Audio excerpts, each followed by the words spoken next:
nit yi nañu continuer liggéey d'accord.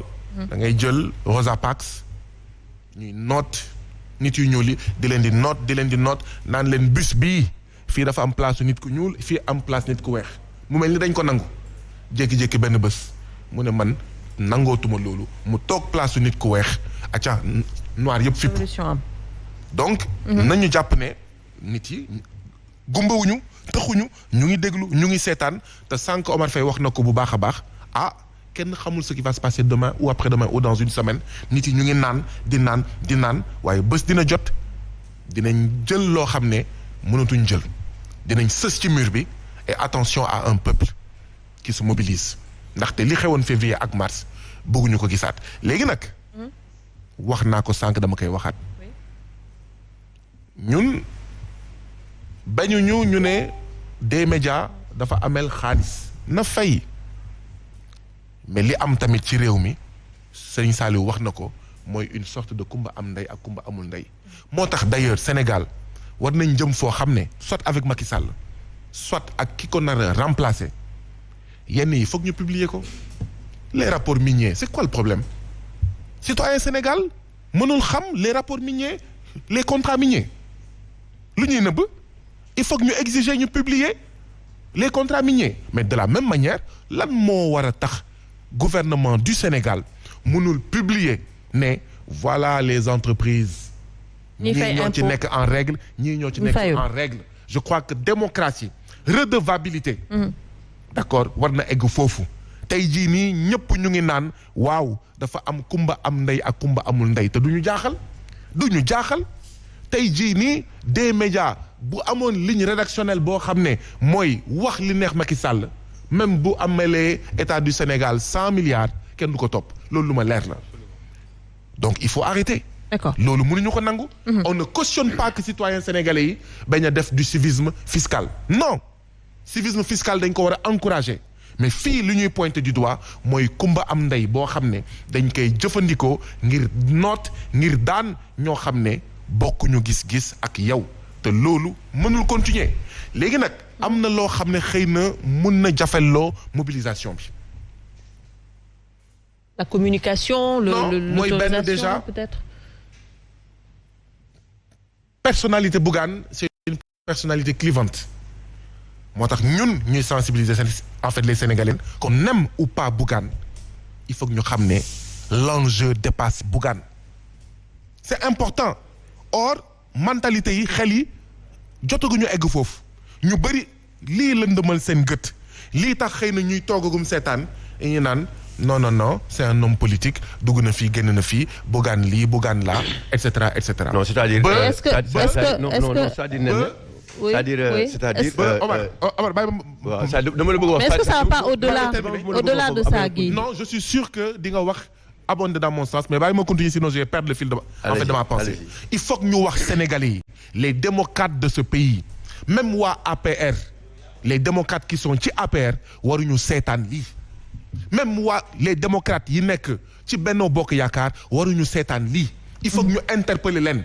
D'accord. Ils sont en danger nous sommes tous en danger c'est important que mu leer nañ. non c'est-à-dire il faut pas que ñu politiser ko. il faut dire nen. beneen bi mooy. nu mu interpeller les organisations patronales noonu tamit la ñu interpeller les organisations syndicales pas syndicats patronales seulement mais les syndicats de travailleurs. Exactement. Où sont les syndicats de travailleurs. Exactement.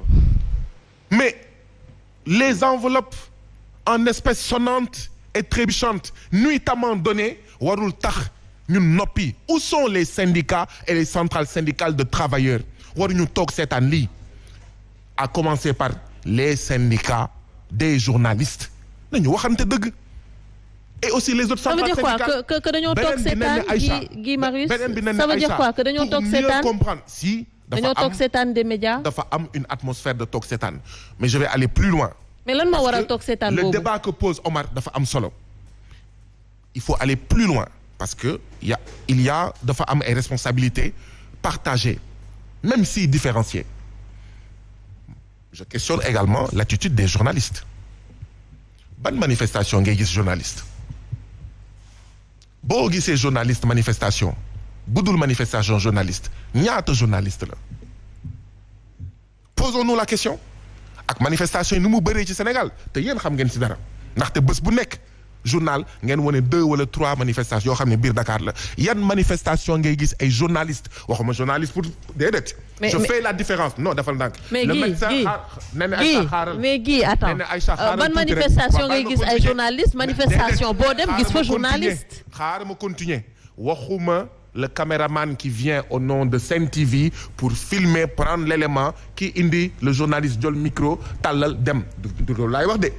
journaliste buy ñëw en tant que militant s'engager ce jour-là auto Sen TV wàccewu ko paasu Sen TV indi wu ko du caméra Sen TV moo ko indi du micro Sen TV moo ko indi. Mais est-ce qu'on ne se trompe pas de combat? Parce que les journalistes ils sont quand même sur le terrain. Autant ils sont en train de couvrir vos manifestations, ils sont en train de couvrir les gens qui sont dans les hôpitaux, ils sont en train de couvrir entre autres yeneen manifestations. Guy ni nga nekkee journaliste nee na Aïcha noonu laa nekkee assistant social fonctionnaire de l'État du Sénégal damay liggéey comme yow wàcc après ma dem manifestation du peuple sénégalais fi may waxee mooy quand les autres se battent est-ce que les journalistes se battent? Mais évidemment. Non. Mais si Guy. Mais wax non wax ma non attends man je suis man waxuma non. Le médecin day xëy dem hôpital waaye déedéet dem hôpital du loolu mooy manifester. Quand les gens se battent où sont les syndicats de médecins où sont les médecins misaal boobu laa bëgg a joxe maanaam lii lu muy wane itam moo di ne à chacun aussi son tour chez le coiffeur et que donc ñun citoyens sénégalais ñun ñëpp damay jël misaal ci lii war nañ gën a joxante loxo war nañ gën a def benn say pour wàcc sur le terrain da ngay toog yenn say ci yenn plateau yi nga naan est-ce que ñii ils n'en font pas trop. Oui. Fekk ne c'est eux la prochaine cible. C'est vrai. Oui. Faire une analyse ici sur un plateau c'est bien mais du loolu mooy militantisme du loolu mooy wàcc sur le terrain avec les populations je fais ce distinguo là. D'accord alors. dinaa la wax dama ne. 30 la secondes. mobilisation d'aujourd'hui dafa am ñu xamante ni bu ñu gisoon mu fees dañ naan Bougane doolam day gën a yokk c'est-à-dire waaw c'est cette réflexion là c'est-à-dire quand aujourd'hui Guy Marius Sagna appelle à une mobilisation pour dire non à l'augmentation de l'électricité ñu ne c'est lui qui récolte les fruits alors c'est pas ça loo gis dina am ku koy expulser dina am ku koy impulser. Il faut savoir faire la part des choses, tu veux dire. Mais il faut savoir faire la part des choses. Il y a des calculs politiques dans ce truc. Alors qu'on parle de problème de citoyenneté. On est en train de sauvegarder une mamelle nourricière qui est là des médias. C'est ça le fond du problème. Il faut que nous fassions la part des choses. Mais il y a trop de calculs dans nos combats. Des médias est là, a des problèmes, comme on a l'habitude de le faire quand TFM avait des problèmes pour que mu ubbi bi Ablaye Wade amee quand Bara Tall avait des problèmes avec l'État du Sénégal le peuple s'est levé et les gens sont mobilisés et Serigne Saliou ne me laissera pas mentir yàggul loolu tout le monde était là pourquoi les gens ne le font pas aujourd'hui c'est parce que en grande partie Oui. les groupes de presse ñi comme moom c'est des hommes d'affaires qui gagnent des marchés duñu nax duñu xeex laissons les journalistes créer des groupes de presse c'est ça le fond du problème ñi am xaalis léegi ñooy ñëw di créer ay groupes de presse di jël journalistes yi di leen takkaloo ay œillères alors c'est ça le problème dans ce pays. Laissons ces journalistes soutenons-les. Je suis pas d'accord avec toi. Pour qu'ils créent des groupes. Je peux te parler pas mal de groupes qui sont gérés par. Oui mais takkal ay journalistes ay œillères ça également c'est frappé fort quand même. Faye. Tu vois aujourd'hui tu vois une bu xamante ni ça n'arrange pas certains dans la nuit avant de partir c'est une sera arrangée. Non mais soo waxee loolu dafa mel ni tey da ngay dëggal ñi jàpp ne que Bougane mu ngi politique ça veut dire que ñi nekk ci biir Sen TV également ñu ngi gëm sa bopp. non Bougane xam nga Bougane c'est quelqu'un qui est issu du secteur c'est un journaliste Bougane avant tout créer groupe mais tey Omar Faye bu fekkee damay gagner ay marché fële di defar ay kër ñëw créer groupe te état jox ma marché mais télé boobu du attaquer état waay nañu waxante dëgg léegi il faudrait ni ñuy defee di appuyer les autres pour créer des groupes il faut qu'on aide les journalistes vous ne voulez pas être des milliardaires vous non vous ne voulez pas être des milliardaires vous voulez continuer à rester comme ça du dee ay Ndiaga Ndiaye ay kii kàddaap c'est ce que vous voulez. D'accord alors il faut que c'est ce que vous voulez. Si vous voulez ça on vous laisse vous allez continuer comme ça.